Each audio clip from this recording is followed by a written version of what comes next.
Last term में हमने discuss किया था multiple correlation and partial correlation.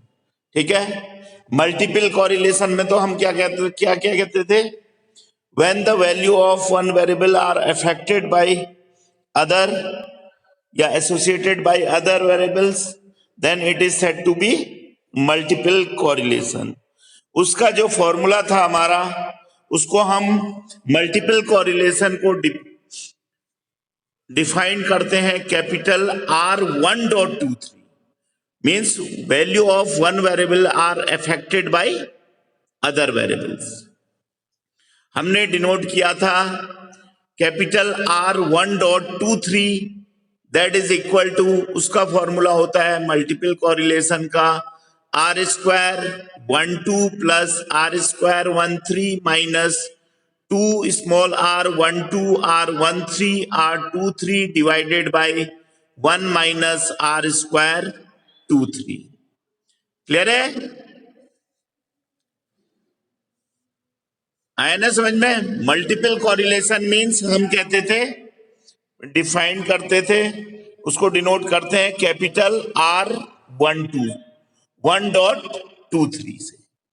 ठीक है, नेक्स्ट हमारा था, और जो मल्टीपल कोरिलेशन की लिमिट है वो लाई करती है 0 to 1 पे। उसके बाद नेक्स्ट टॉपिक हमने डिस्कस किया था partial correlation means may be defined as a measure of degree of association between any two variables out of a set of variables। उसको हम डिफाइन करते हैं मीन्स स्मॉल r12.3 जो उसका फॉर्मूला होता है पार्शियल कोरिलेशन का small r12.3 that is equal to small r12 minus r13 into r23 divided by under root of 1 minus R square 13 into 1 minus R square 23, where R12 correlation coefficient between observation x1 and x2, ऐसे ही R12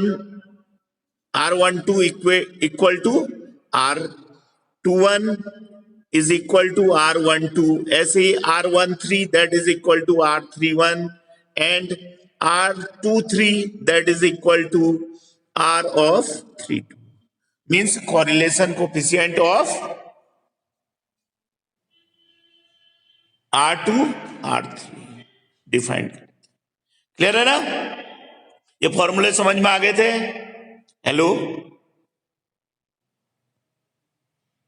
आवाज सबको सुनाई दे रही ना? ठीक है, अब देखो आज हम प्रूफ कर रहे हैं एग्जाम्पल्स। 2 एग्जाम्पल हमने सॉल्व करने हैं। Proof that for 3 variables x, y and z हमने प्रूफ करना है small r x Y plus r y z plus r z x that is greater than equal to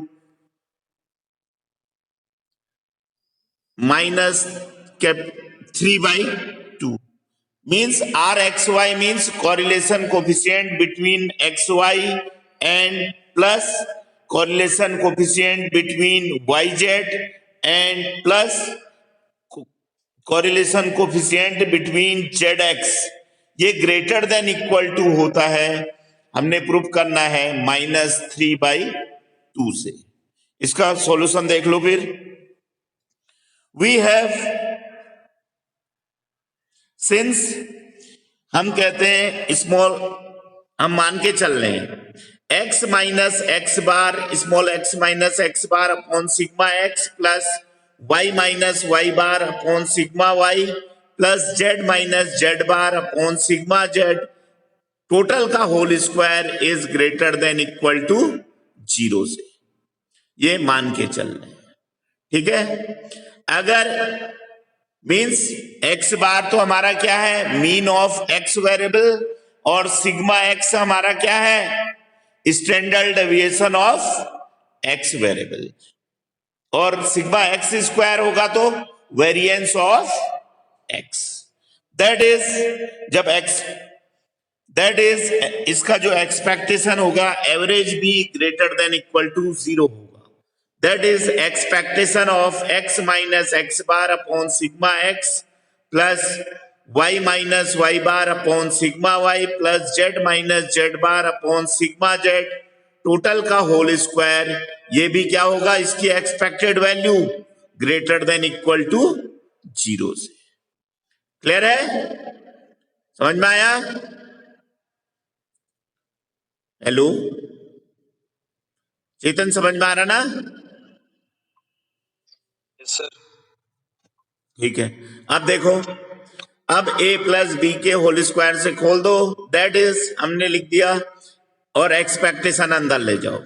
expectation of x minus x bar का whole square upon sigma x square plus expectation y minus y bar का whole square upon sigma y square plus expectation z minus z bar का whole square upon sigma z square plus 2 times expectation of x minus x bar into y minus y bar divided by sigma x sigma y plus 2 expectation of x minus x bar into z minus z bar upon sigma x sigma z plus 2 expectation of y minus y bar into z minus z bar upon sigma y sigma z that is also greater than equal to 0।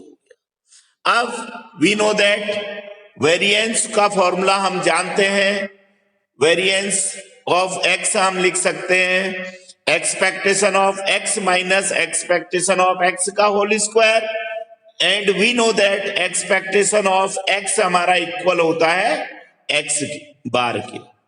तो means हमें मिल गया expectation x minus x bar का whole square means variance of x का square divided by sigma x square plus sigma y square upon sigma y square plus sigma z square upon sigma z square plus 2 correlation coefficient का formula हो गया, क्योंकि correlation coefficient हम जानते हैं covariance of x y divided by sigma x sigma y होता है and covariance of x Y हम लिख सकते हैं x minus x bar expectation x minus x bar into y minus y bar.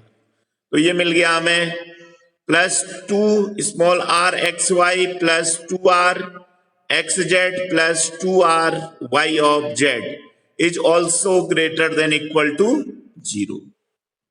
That is या implies that sigma x square से sigma x square cancel out हो गया, sigma y square से sigma y square, sigma Z से sigma z square cancel out हो गया। तो 1 प्लस 1 प्लस 1 that is 3 times 3 plus 2 common ले लो 2 of r x Y plus r x Z plus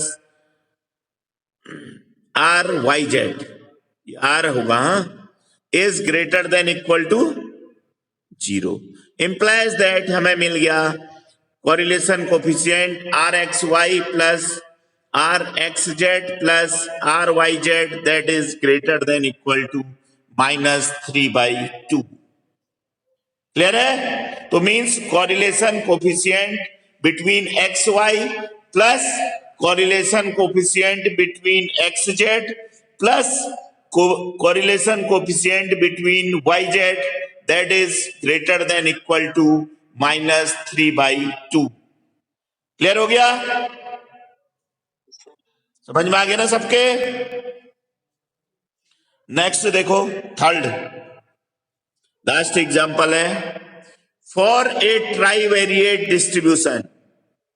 हमने ट्राईवेरिएट डिस्ट्रीब्यूशन में के लिए प्रूव करना है so that 1 plus 2r12 r13 r23 that is greater than equal to r square 12 plus r square 13 plus r square 23। ये prove करना है। इसमें आ जाओ सॉल्यूशन देखो। Since we know that multiple correlation coefficient capital R 1.23 हमारा लाई करता है, lies between 0 to 1 पे। thus capital R 1.23 is less than equal to 1 implies that उसका स्क्वायर जो होगा R स्क्वायर 1.23 ये भी लेस देन इक्वल टू 1 होगा। और R स्क्वायर 1.23 का फॉर्मूला, मल्टीपल कोरिलेशन का फॉर्मूला रख दो, उसका स्क्वायर कर दो, दैट इज इक्वल टू, और R square 12 plus R square 13 minus 2R12 R13 R23 divided by 1 minus R square 23 less than equal to 1। Clear है? इतना समझ में आया? हेलो, डेरिवेशन समझ में आ रहा ना सबको? चेतन, ठीक है। आप देखो, implies that R square 12 plus R square 13 minus 2R12 R13 R23 less than equal to 1 minus R square 23। इसको हम ऊपर ले गए। इंप्लाइज दैट 1 प्लस 1 को यहां ले आओ, 1 plus 2R12 R13 R23 is greater than equal to R square 12 plus R square 13 plus R square 23। Clear है? समझ में आ गया ना? ये हमारे आज मल्टीपल कोरिलेशन और पार्शियल कोरिलेशन के जो इंपॉर्टेंट एग्जाम्पल हैं ये कंप्लीट हो गए। कल से हम मंडे, अब तुम्हारी नेक्स्ट क्लास ट्यूसडे को होगी, ठीक है ना? उस दिन हम डिस्कस करेंगे रिग्रेशन। ठीक है, इतना कंप्लीट करो फिर आज।